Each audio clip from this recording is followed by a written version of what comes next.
Depuis 2020, la DGFiP est engagée dans le déploiement de la téléphonie sous IP. À ce jour, 26 sites sont dotés de la TOIP en France, dont 5 dans le périmètre de la DISI. Raphaël Gaumont et moi-même vous proposons de revenir sur ce qu'est la TOIP et pourquoi ce choix à la DGFiP, ainsi que les prérequis techniques nécessaires. Ensuite, nous profiterons des premières expériences de déploiement pour revenir sur le comment choisir les sites, puis exposer les différentes étapes de déploiement en développant les étapes qui relèvent plus spécifiquement des services des directions locales. Nous ferons un focus sur la gestion quotidienne post-déploiement et Nora Sauvage vous présentera les recommandations pour un bon déroulé du déploiement. Pour terminer, nous vous présenterons comment la DISI Grand Est s'est organisée avec son réseau des DESI pour venir en soutien aux directions locales.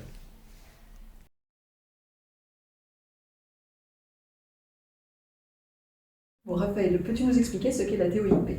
Oui, donc la TOIP, c'est de la téléphonie sur IP.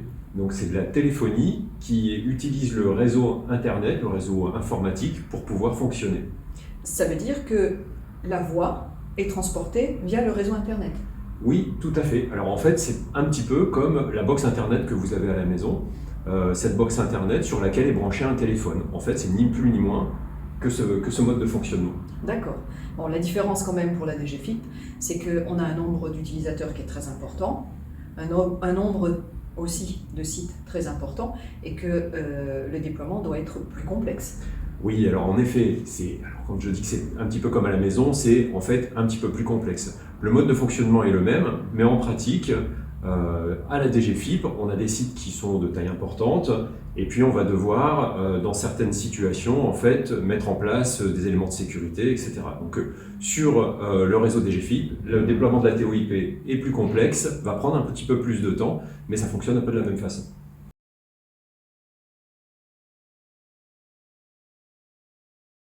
Du coup, si ce déploiement est beaucoup plus complexe, pourquoi la DGFiP a-t-elle fait ce choix ? Alors en réalité, la DGFiP n'a pas vraiment eu le choix. En pratique, le déploiement de la TOIP est obligatoire, puisqu'en fait, Orange, l'opérateur historique, va arrêter la commercialisation des lignes analogiques et donc va progressivement retirer la téléphonie classique entre 2023 et 2030.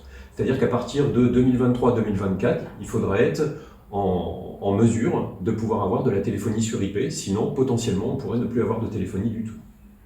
D'accord, donc on va devoir basculer dans un délai contraint, ce qui veut dire qu'il faut absolument qu'on arrive à trouver une organisation pour qu'on puisse étaler les travaux et que ce soit soutenable par tous, tant par les directions locales que par nos services informatiques. Oui, c'est tout à fait ça.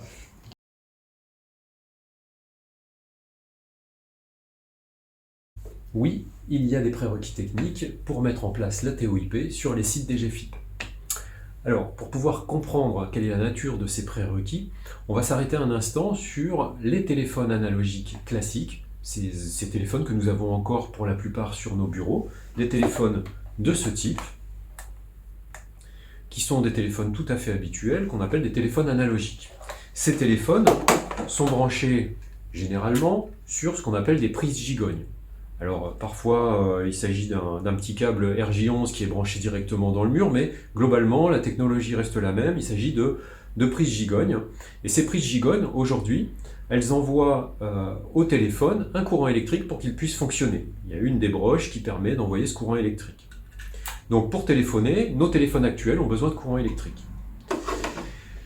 À la DGFiP, dans le cadre de la TOIP, les téléphones IP vont eux aussi devoir recevoir du courant électrique. Le choix de la DGFiP a été de transmettre ce courant électrique via la prise réseau, la même prise réseau sur laquelle est branché votre ordinateur. Concrètement, votre téléphone IP sera branché sur la prise réseau murale et l'ordinateur sera branché sur le téléphone. Il y aura donc une seule prise pour le téléphone et l'ordinateur.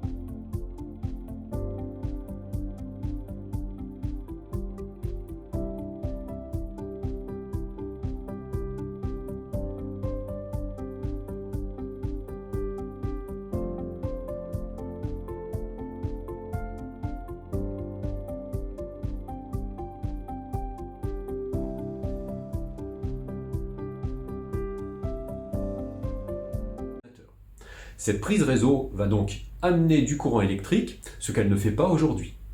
Pour pouvoir amener ce courant électrique, en fait, nous avons derrière cette prise réseau des câbles qui courent dans le mur et qui vont jusqu'à un local technique informatique. Dans ce local technique informatique, nous avons ce que nous appelons du matériel réseau, des switches qui permettent de mettre en réseau tous les matériels, tous les ordinateurs qui sont sur le site. Et bien demain, dans le cadre des prérequis techniques, nous allons, pour mettre en place la TOIP, devoir changer une partie de ces matériels par ce qu'on appelle des switches PoE, des switches Power on Ethernet, qui signifie tout simplement que ce sont des switches qui, en plus de jouer leur rôle de matériel réseau, vont amener le courant électrique au téléphone. Ces switches PoE sont mis en place une fois que l'infrastructure réseau du site aura été validée par le SIL. Chacun de ces switches est en capacité d'accueillir entre 24 et 48 téléphones. Bien entendu, il y aura suffisamment de switches par rapport aux téléphones dont vous aurez besoin sur le site. C'est une donnée qui est déterminée dès le départ des opérations TOIP grâce à ce qu'on appelle l'annexe 1, dans laquelle vous allez recenser le nombre de téléphones dont le site a besoin. Et en fonction, le nombre de switches sera commandé ultérieurement. Vous avez devant les yeux le schéma d'un service DGFiP tel qu'il sera une fois qu'une installation TOIP aura été réalisée. On retrouve sur la gauche une vue représentant l'ordinateur d'un agent, que ce soit un PC fixe ou un portable. Cet ordinateur sera branché sur le téléphone IP grâce à un câble réseau. Le téléphone IP sera lui-même branché sur la prise réseau murale.